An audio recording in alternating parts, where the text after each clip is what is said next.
So we just finished a relaxation exercise, that long, slow, smooth out breath. It's one of the many strategies that you can learn to actually rewire your brain. Teach your brain to be in a more relaxed state and to be able to access the best version of yourself more often. So there's actually technique and science to what we're teaching here right now. What I want you to learn from the presentation, first of all, your brain continues to change and grow and adapt continuously throughout your lifetime, regardless of your age or even if you've had surgery or radiation or anything. The brain has this capacity to, whatever you practice, it gets better at. So if you practice being stressed and flustered and upset, your brain will get better at doing that. If you practice being more peaceful, you'll be able to return to peace more often and more easily, longer periods of time. So it's called neuroplasticity. It happens to all of us, even if you've had a brain tumor diagnosis. There's also an increased amount of science. In fact, this is our third brain tumor retreat. I remember, 2008, 2009 brain tumor retreat. This talk is completely different because now it's updated with the science of how you can actually influence the chemistry of your brain, the stress systems, how to engage your frontal lobes more. So it's exciting that there's a good science here to be had. And ultimately, this is about improving your health and your happiness. So I would say like 10% better. We're not aiming for perfect, we're just aiming for the best version of you. So there's no promises here, although this can be very powerful in terms of changing a healthy habit, helping with fatigue, for instance, lots of different things that we can have an influence on. So this is what I want to talk about, this idea, how do you get yourself the best treatment, and then the science of empowerment. What are the healthy habits? And then some of this stuff is going to shock you, quite honestly, that you can actually change brain function through what I'm going to talk about here. So, biggest perspective, the cancer PEP program or the brain tumor program is this idea of integration best from the medical system with what you can do to empower yourself, levels of body, mind, and spirit. It's that combination together that gives you the best outcomes. The first part is obviously understanding. It's the knowledge piece, is what you get in circle, right? You're learning from each other, you're networking, you're figuring out what's happening, you're tapping into the science and so on.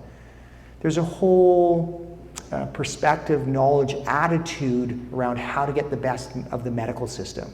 You actually have to advocate for yourself a bit more often, prepare for those appointments. There's different ways that you can make sure that you're getting the best care possible, tapping into the resources that are already there. And then tonight we're going to talk about this idea of how to empower the body, how to change the chemistry within the system that actually changes the chemistry within your brain, so that you're thinking more clearly. I want you to walk away with some very practical things. So tonight, right now, I'm talking about the level of the body. Tomorrow, we're going to be talking about probably mostly the level of the mind and the relationship side of it. There's also a spiritual perspective that I would endorse as well. And why are we doing this? Why do you want to live longer? Why do you want to be healthier? It's to fulfill what is most important to you. And oftentimes that's about our relationships and connections with others, connections with ourselves, connection with the world. And so I want to see a bigger purpose. Why do you want to get healthier? Why do you want to be able to function better? Okay, what's the number one health hack for you to be healthier and happier? Number one thing you can do. Or I'll ask it a different way. You guys can chirp in responses as we go. How could I get you to improve your mood in 3 minutes? Yes, or increase your energy, or get a better night's sleep, or improve your memory and brain function. It's actually moving your body.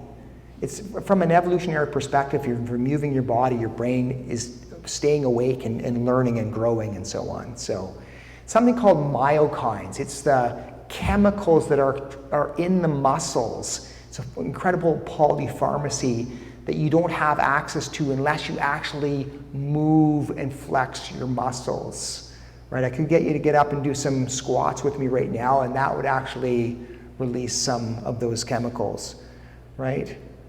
Dozens, there are lots and lots, like it's a hormone center that we don't realize, and there's a lot of systems that are benefit from actually the movement, including blood sugar metabolism.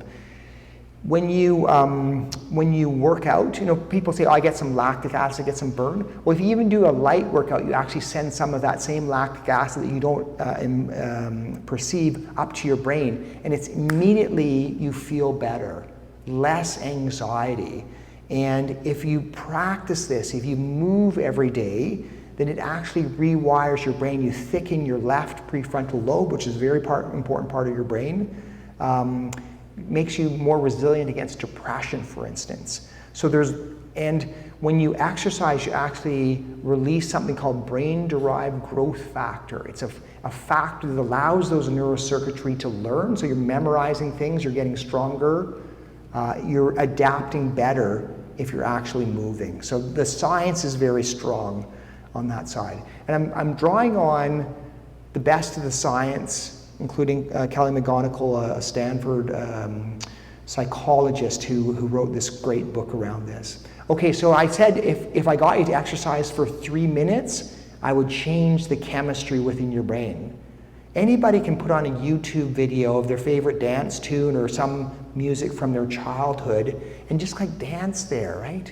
Dance on the spot for 3 minutes. 3 minutes later, it actually changes mood immediately, right? It's fun also, energizes you. You can, if you're seeing yourself as feeling down, you kind of depressed self, you can do something on the spot, put on that YouTube video. How do you, in 3 minutes, and I love this photo from, it probably was during the COVID actually, how is it you can amplify that effect? Couple of things, add music, right? So the YouTube video, right? So you're listening to that music that you really like, it releases the adrenaline and the joy and so on. If you do it with others, right? It's that kind of sense of the collective really benefits, leads to kind of a tribal feeling that we're in this together. That's the other thing that we're seeing in Circle Right as well. So feelings of belonging. And if we can get outside, and isn't it wonderful that we can look out the window and feel connected with nature here? So we're not quite outside, but we're seeing the natural light, we're seeing the budding leaves, right? So these are different hacks that you can use to kind of change your perception within your brain. If you exercise moderately hard for 20 minutes, it actually gives you something called a persistence high, which means that there's residual changes in your chemistry for essentially the rest of the day, and probably why exercising first thing in the morning can make you feel better and less anxious throughout the day. So more happiness, hope, and courage.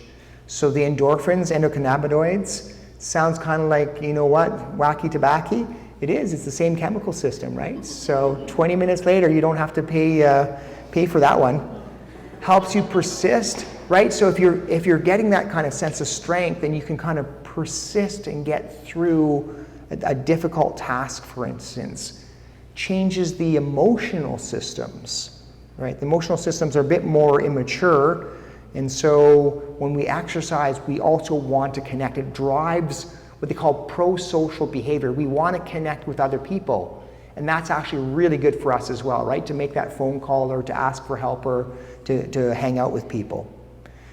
I like this idea of using exercise also as a symbol, because we live in the symbolic world. In fact, we're creating this reality, right? And so what activity gives you that meaning? So for instance, if you're strength training, you go, my body's strong, I can do this. You're sending me that message, I can do this, I can feel my own strength. If you're power walking, you're giving that sense that you're on a journey. I'm getting from one place to another place. I can persist. I can take on this challenge.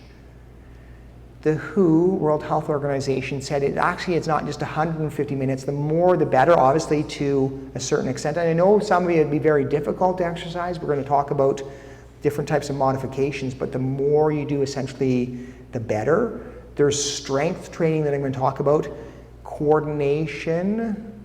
In fact, it's good for your brain right now. How about this one? On the spot, can go like this. Can you do like two hands going like this? Okay, now one hand going one direction, one hand going the other direction. So you got two different ways. And it's okay if you can't do it right now. Right? Tap your head, rub your tummy. I was running. I was going for a run this afternoon. I was practicing this other one. So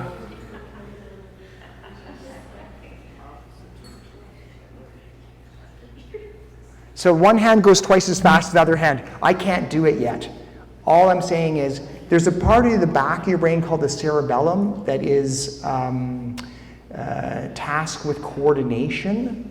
It's hooked up to essentially the rest of your brain. And so when you do these activities, when you're pressing or challenging your coordination, you're actually helping your entire brain. It's part of why exercise is helpful for you, adding that coordination piece, the flexibility piece, etc. And also strength training. So there's some clear data that strength training is beneficial beyond just cardiovascular. Okay, so if you know that it's good for you, I want you to give me some tips as to how that you can maximize the chance that you're actually going to do this 20 or 30 minutes of exercise every day. Yeah, so you get the Fitbit and you get some feedback, right? Because we like daily goals. Oh, 100% right. So make it social, right? Because then there's an accountability piece. I'm not doing it for myself. I have to really do it for them. And right, you're doing that together. And it's fun to do it together. It's a shared activity. What else? We got a puppy.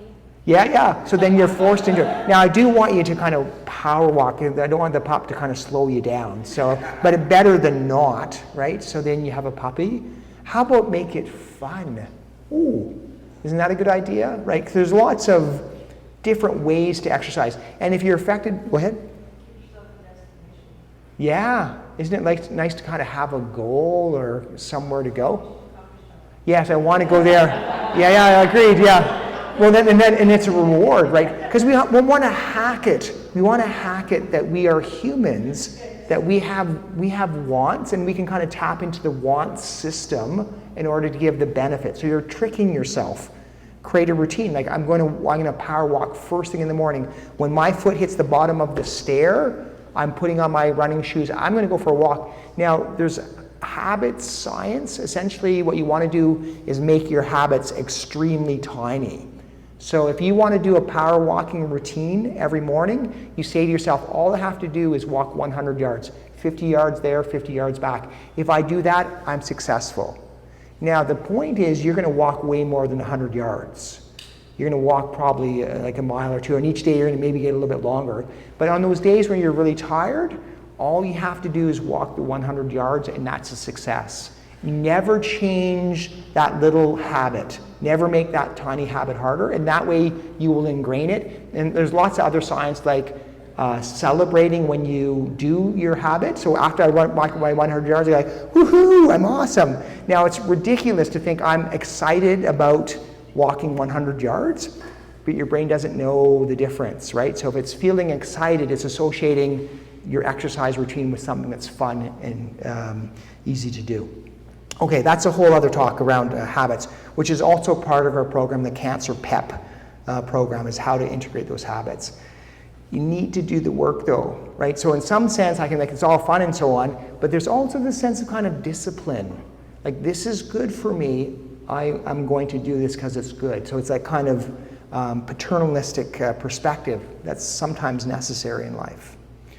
Okay, so strength training. So far I've been kind of talking about, okay, we'll go out and walk and have fun, but to actually press hard or squat hard builds up the muscles, which release a different kind of set of chemicals, right? And when we do that, it's almost as if our brain gets primed to exercise. So it's not just the muscle that gets bigger, it's actually the brain and the nerve systems that kind of get primed to be able to work better. And so therefore you can function better, right? There is a worry around falls and brain tumors, so we want to be able to function better. We recover faster from operations. Many other benefits in terms of thickening your bones and heart. And with the, the latest technology within the brain tumor world, you could live for decades, right? They get onto that next molecule that holds your tumor in check. You could live for a very long time. So I am thinking about your long-term health potentially as well. I mean, for the brain tumor world, get that expert advice. I'm always asking, who's the expert who's not here, who should be giving you some advice, right? And so talk to your physician or somebody who specializes in working with people with brain tumors, for instance. And then you slowly adapt those programs. And you can do things that minimize your risk of falling. Changes in sugar metabolism. I'm talking about sugar because if your sugar spikes, it's hard for your brain to concentrate. And especially if your sugar spikes, it's going to drop down into low level. And again, your brain doesn't think very clearly unless your sugars are within a very kind of good range. So dietary stuff around sugar is very important. This, building that muscle, will allow for better basal metabolism, better sugar burning off. So yeah, and so the insulin works better. Okay, ultimately, again, same idea. There's growth factors that allow the nerves to work better together if you're actually doing some strength training. Decreases the risk of dementia, immediately improves mood. There's actually a new phenomenon. The bones themselves actually release a chemical called osteocalcin. So it's like you stress your bone, it releases a chemical that goes to your brain that allows your brain to think more clearly. So it's all set up such that if you're exercising somehow, your brain can function better. I talked about lactic acid and less anxiety. This is a video from our program. You can see that Gabrielle in the top left-hand corner is doing the easier version, right? So we can do everything kind of standing, for instance, minimizing the risk of falling. We do strength training on Mondays and Thursdays, all home-based. Next one, and I'm trying to shock you a little bit because you can actually influence your health if you take this talk seriously. So what is sedentarism? Essentially, it's sitting or lying too much.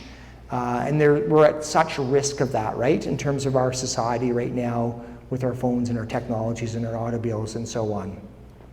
How much sitting is too much? Probably beyond about 3 hours in a row, you're going to start to compromise your health. And what I'd say is, again, within the program, 5 on the hour. Stand up somehow for 5 minutes every hour. Why am I so keen on talking to you about this?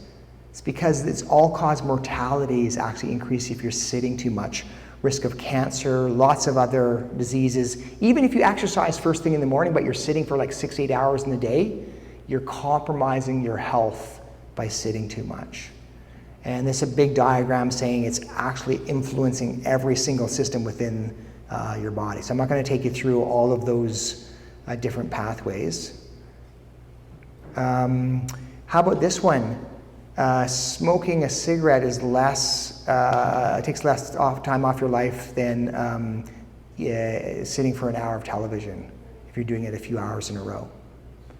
So then how do we sit less? Back to you guys again. What are some ideas to kind of integrate standing into your day? Do you have any suggestions? There's one of them right there. Right, the stand-up desk. Can you do your email standing up somehow? Set an alarm. The watches, I get the Fitbit side of it as well. I like, as soon as I try it, I'm getting tired recently, so I'm not doing it as much, but if I'm talking on the phone calling a patient, I will automatically stand up, right? So just, even if it's a 2-minute phone call, at least I'm standing up, walk up the stairs. Just look for those opportunities to walk more often. Okay, on that issue, can you guys just stand up for a second and just stretch for 1 second? Yeah, stretch, yeah. Again, I know it's late at night. We're just gonna, how about do like the hula hoops? Can you do the hula hoops? Yeah, can you hula hoop the other direction? Can you do a figure of 8 as you hula hoop? Ooh. There you go. You get some coordination, guys. Well done, guys. Okay, come on back. Okay, so then the next one that's obvious is our diet obviously influences our brain function, right? like, how do you feed that noodle between your ears? Like, how do you make sure that it's firing in the best way possible? And there's lots of reasons why that may be helpful in terms of brain tumor growth. Like the sugar part of this, when too much sugar in the system, insulin gets released to try to get the blood sugar into the cells. And there's other chemicals that are released that kind of prime the growth. And so we don't want those chemicals that are damaging the cells to be circulating. You want to change the soup, essentially. Ultimately, you can get through your treatments better if you're taking care of yourself. So it's an important part of this. I'm just going to go quickly through the components of a healthy diet. That's a half an hour-long lecture. We say eat food, not chemicals, mostly plants, not too much. So really, the more vegetarian diet is the healthier diet. Complex carbohydrates, not the sugary stuff. There are proteins and fats, so healthy fats are now part of the system. We're not getting enough fiber. We need about 40 grams of fiber. We're getting like less than half of that. Eat your foods in combination, vitamin D. We want you to choose a diet that you're going to like in the long term. Lastly, there's a whole idea of what they call the microbiome, the 100 trillion cells that are bacteria in your gut that are extremely important to your health. I'll talk about that in a moment. We think about like superfoods for your brain. I would say that those dietary patterns are more important than just trying to prime in a few little superfoods, like adding some more berries. It's better to have the, mostly plants, not too much part of it. So here are some superfoods, including the berries that have the flavonoids, the omega-3s. I take actually a tablet that's made from algae. The algae are producing the omega-3s, and so it kind of bypasses having to eat fish that has high in metals, for instance. Tea and coffee can also prime brain health. Here's a little, you might enjoy this one. So Gabrielle is a fantastic chef, and I'm on the other end of the spectrum. And so we created 26 videos in which she teaches me how to make these kind of plant-based foods. And it's part of the program once a week. But there's, again, these ideas here. Okay, this I'm hoping to scare you. So this is the scare factor right now. Something called ultra-processed foods has originated out of the industry. It's essentially trying to get you to eat more. So they're good at making you addicted and good at marketing those addictions in order to maximize their profits. What are we talking about? So ultra-processed foods, these are not the ultra-processed foods. These are the foods that are healthy. These first three categories, it came up from a Brazilian researcher who wondered why there was suddenly an obesity epidemic in Brazil in the 1990s. People were eating the same types of foods, but suddenly there was this epidemic, and it was because of all the chemicals that were added to the food. So it's the ultra-processed foods that are not good for you. Stay away from the chemicals. They're not good for your brain. They're not good for your waistline. So what is an ultra-processed food? Generally speaking, it's lots and lots of ingredients. Ingredients like chemicals that you don't recognize, like the emulsifiers that are kind of keeping the bread kind of gummy type stuff. It's going to rip part of your lining of your gut out. Ingredients you don't have in your kitchen, you can't make this food, right? So, and really like almost all supermarket bread, breakfast cereals, all those things actually fall into those categories. Have to start reading the labels. Right, so there's all these things that they're doing, and they did it partly to kind of, feed the population, but all sorts of these chemicals there are trying to make the foods taste better. So instead of looking at the macronutrients up top, how much fats or proteins or carbs, it's actually more important for you to look at the ingredient list. And especially if you're seeing sugar in the first two items, that's one cue to say, that's a sugary food. But essentially, if you're reading words there that, like I've never seen that word before, and it sounds like some type of chemical, then you know you're in trouble. Government of Canada came out with the same thing. Like a lot of these products that I'm listing here are ultra-processed foods. And on the right-hand side, I'm just going to blow up that label now. So this is from Walmart. I guess I shouldn't say that on video, but it's just the truth. Quotes, contains bioengineered food ingredients. Wow, that sounds like a chemical to me. And I'm not so sure great quality is the is the right way to say that. Anyways, that's just an ice cream there. Why is this important? Why am I even telling you about this? Because we're eating a lot of it.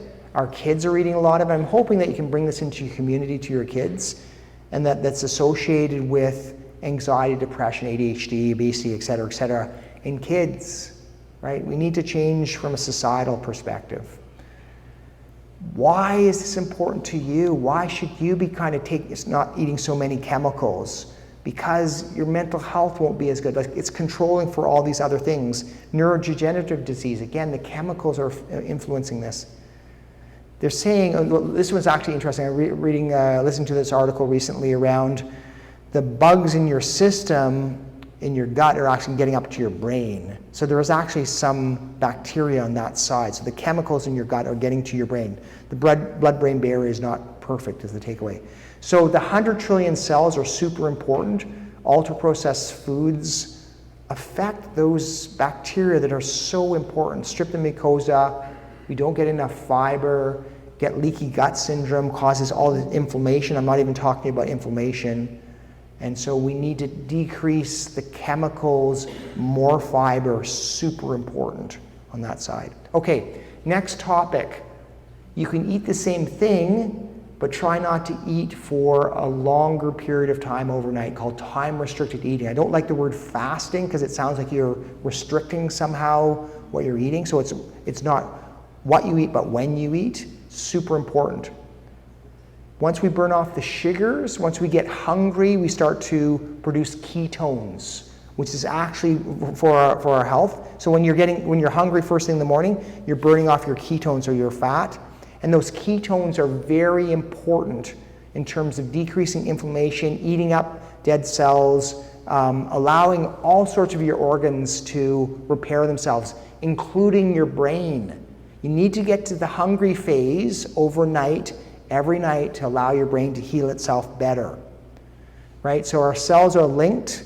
So we're trying not to eat at night, right? So you're following a circadian rhythm. That helps with all sorts of blood sugars and so on. Try not to eat for the first hour in the morning. Try not to eat for at least the last 2 or 3 hours before going to sleep. You can drink coffee or tea. Like, I no calories during the fasting phase or the non-eating phase. So how do we do that?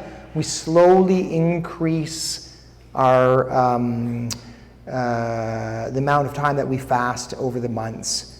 Ultimately, you want to get to kind of the hungry phase, probably at 12 to 14 hours at least per night. As you start to do this, yes, you're going to feel a little hungry first thing in the morning, and you're going to have these symptoms that I've listed here, right? So it can be more irritable, fatigue, etc. But your body gets better at burning off the ketones and being more efficient with these systems. This is why I'm telling you about this. When you're in that phase, it's as if your body gets to heal itself, including your brain. So it stimulates brain function, your heart, your kidneys, your weight, your glucose. It's the whole system is primed if you can get into a little bit of hunger every 24 hours. I'm going to cover just a couple more topics. One is sleep. There's a science around sleep. Being awake, we slowly build up more and more kind of toxins around. So it starts to irritate our brain the longer we're awake. And that's why you get more and more sleep pressure. And there's a whole system when you fall asleep where the cells kind of shrink a little bit and there's some pulsations. And it pushes that fluid into the craniosspinal fluid system and it kind of flushes the system. So you're flushing out the damaging chemicals while you're sleeping at night, and especially during the first part of the evening. The second part of the night, you're actually consolidating your memory. So the stuff that you learned from the day, you're consolidating at night. You're kind of figuring out what's most important and not. And then REM, when you're having those activities, almost like self-psychotherapy in that you're reliving those emotional interactions without the emotion, so you can kind of consolidate what actually happened. So less emotional charge, able to retain the information. The goal is to actually sleep, not just be in the bed, but sleep for 7 to 9 hours per night. There's the lymphatic system. So again, amazing technology. Say your brain's flushing itself out when you're actually allowing yourself to sleep there. Why are we talking about this? Right? Again, it's affecting your brain function. affecting your brain health, affecting your mood to allow yourself not to get enough sleep. So again, and you can't force yourself to do it, and especially if you're having severe sleep problems that I'm listing here, you can talk to an expert, or you can actually set up what we call healthy sleep habits. I'm just showing that there's a whole pattern between the melatonin when you kind of get sleepy, and then it stops overnight. You're more rested first thing in the morning, and this kind of sleep cycle goes in this pattern. It's why you want to kind of set up the routine all the time. So habits, generally speaking, being less stressed and anxious allows you to sleep better. And so everything we're talking about this weekend in this program is around feeling less anxious, training your brain to fall asleep. And number one idea is to create a routine. So you're getting up at the same time every day, even on the weekends. And then go and see the light first thing in the morning, which sets up the routine for falling in bed that night. The light can just be looking out the window. So we can set up a lights out alarm 15 minutes beforehand. Write down your worries. Get up at the same time. Okay, avoid the stimulants, right? You're gonna watch a horror film just before you go to bed? No, but any of that kind of blue light will also stimulate your brain. Heavy exercise, heavy meals, etc., etc. Caffeine has a half-life of 5 to 8 hours. So really, if you're going to drink coffee or caffeine or whatever, tea, get that first thing in the morning, not beyond the afternoon, right? Avoid the sedatives. Drinking alcohol does not give you a better night's sleep. It may get you to sleep, but you don't get the restorative quality. In the same way, sleeping pills gets you to sleep, it really disrupts these natural rhythms. So being on sleeping pills is not good for your sleep quality. We want to dim the lights or use blue blocker glasses. I like using eye shades. And then first thing in the morning, looking outside, looking through the window at the light allows that cycle to continue. Think about ideal conditions. Your body temperature actually drops a couple of degrees Celsius in that first 15 minutes in order to get yourself to sleep. What to do if insomnia, waking up in the middle of the night. If you're beyond about 20 minutes, the science says you should probably go to a different room, so you then associate your bedroom with sleeping. Try practicing a relaxation technique. Thinking of a peaceful activity. So different ways to go at it. I do want to kind of recommend that you're kind to yourself. Right? So how do you talk to yourself when you have insomnia and so on? Yes, this is tough, but I can function well enough. I'll do my best to sleep in the days to come. I can do it. Right? So just be kind, soothing. Melatonin, probably only if you're changing time zones. I wouldn't take it chronically. The dose should be low. Naps, yes, I like them. Again, it's a skill that you can practice. But keep it before 2 p.m. so you're not disrupting the sleep pressure. Enough to get into REM, I think, is the way to go at it. Ultimately, what Gabrielle is also talking about is letting love be the motivation. Like, be kind to yourself. Slowly train yourself. You can make a difference there. Lastly, we're going to talk this weekend around meditation. The hand model of the brain. Through evolution, the wrist would be the spinal cord, the thumb would be the brainstem, reptilian, avoid danger. The thumb would be the limbic system, the emotional system, and then the fingers over top would be the neocortex. And that's the part of your brain you want to live in most, right? That's the happy, positive, clear thinking, rational you. If you're stressed, you flip your lid, you start to think with your limbic brain, your stress brain, you can't think as clearly. You're threat sensitive and so on. And so when we practice these things, you get better and better and better at staying in that positive frame of mind, staying in your frontal lobe, right? And so we flip back and forth all day long between what I call the wise and compassionate brain and the stressed, irritable brain, back and forth. So how do we get there and live there more often, right? So we do that 2 ways. One is we set up the conditions in which your brain is more likely to be living out of the frontal lobe. And secondly, when you recognize, which we're going to practice tomorrow, is when you recognize, I'm stressed and flustered, how do you get yourself back to being online again and clear thinking and wise and compassionate? So that's what we're going to learn tomorrow. Partly we practice a relaxation technique, what we've been slowly doing so far, because then your neurocircuitry, you get a whole bunch of new neurons that kind of start to wire together into the kind of peaceful state, and you can tap into that more often. And when you do that, the stress pathways start to fade away a little bit. So you get better and better and better. And the science is very clear. People think more clearly if they practice meditation. They have more energy. There's lots of better immune function, less inflammation within the body. You change your body through a technique, right? And there's different ways to go at it. This is the last slide, essentially is around stress. We're going to talk about stress. And you can see in the bottom right-hand corner, if you're really upset, flustered, angry, then it's really hard to perform and think clearly. So it's the breakdown phase over here. And tomorrow we're going to learn how to get yourself back into a more positive state of mind so you can function better. And ultimately, if you can get yourself up to the higher curve of, it's still stressful, but I can function better. I can still, do things. So that's the idea around stress reduction.